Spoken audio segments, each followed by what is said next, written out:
Je connais juste un petit peu l'histoire du café. Avant, c'était l'entrée de mosquée. Les gens s'étaient mettaient sur les nattes, buvaient leur thé, leur café. Et mon arrière-grand-père, il vendait que de l'eau chaude. C'était la misère, c'était comme ça avant. Et là, je travaille avec mon père et je suis la 4e génération là. Habib, c'est un homme du village, là, il habite juste à côté là. Ouais. Habib. Ah bah tu peux interpréter comme tu veux. Amour, ami. Habib, c'est chéri, non aussi. Ouais, c'est chéri aussi. Habibi, c'est mon chéri, mon amour, mon ami. Disons que littérairement, c'est mon ami. Bah, c'est le café d'Inal depuis 1920. Évidemment, sa célébrité, c'est parce qu'il y a eu pas mal de personnalités. Justement. Des philosophes, des peintres, des hommes de lettres. Vous pouvez nous en parler? Vous avez des souvenirs de gens qui sont passés? Ah, moi j'ai connu Michel Foucault. Ouais, Il a habité ici pendant 2 ans, Michel Foucault. Vous l'avez fréquenté un peu? Oui, bah, j'ai discuté avec lui, mais il n'a pas réussi à me convaincre. Hein. Ah oui? Ouais. Pourquoi? Bon, on s'est mis d'accord sur que la Terre tournait, c'était pas le Soleil, sans plus. Ouais. Bon, il y a eu évidemment Paul Klee, il y a eu Brandt, il y a eu Simone de Beauvoir. D'ailleurs, vous avez là, juste dans le coin, il y a juste un panneau avec une photo.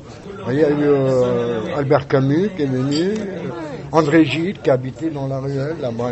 Qu'est-ce qui a tellement fasciné ces gens-là, ici? Bah, c'est le calme. Parce que à l'époque, Sidi Bou Saïd, c'était un village de villégiature.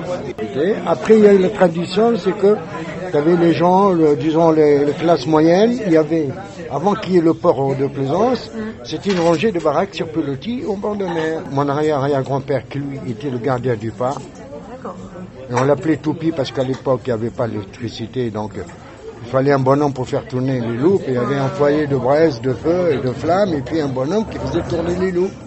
On l'appelait, d'ailleurs, on l'a surnommé Toupi parce que son boulot consistait à faire tourner les loupes, quoi. Et à partir des années 60, c'est devenu un village recherché, le Saint-Tropez de Tunisie. Tout est devenu cher à cause de la renommée, comme à Saint-Tropez, hein, quand vous allez à Saint-Tropez ou à Cannes. Mais avant, il y avait 2 premiers, 3 tendus. Hein. Et je vois qu'il y a quand même beaucoup de jeunes qui sont là. Il y a ce que nous appelons le tourisme local. Tous les jeunes, parce que c'est calme, il n'y a pas de voiture qui passe, c'est piétonne, c'est... Puis tous les gens de Tunis, alentour, ils viennent ici. Le samedi, le dimanche, c'est plein de monde. Puis c'est devenu touristique maintenant. Tout ça, avant, c'était le souk ici. En bas, il n'y avait presque rien et tout le monde venait acheter ses légumes, ses victuailles ici. Avant, il n'y avait pas ces boutiques d'artisanat, soit-disant. Il n'y avait aucune. Il y avait 2 bouchers, il y avait 3 coiffeurs, il y avait 2 ou 3 épiciers, il y avait un marchand de charbon. Et pourquoi ça s'appelle le café des nattes? Bah parce qu'il n'y a que des nattes. Avant, il n'y avait pas de table, hein, des chaises. Hein. Il n'y avait que les banquettes et les nattes. D'accord. Alors ça portait ce nom-là. D'accord. Les tables et les chaises, c'est récent. Hein. Disons récent.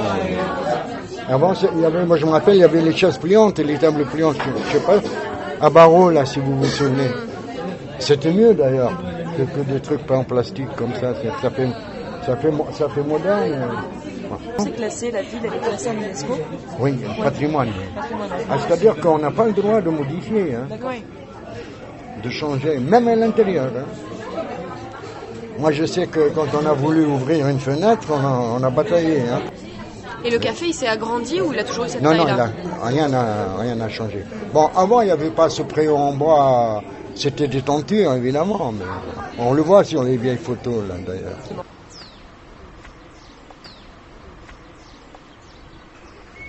Parce que j'arrive à disparaître, hein. C'est vrai? Ouais. Tout en étant là, hein.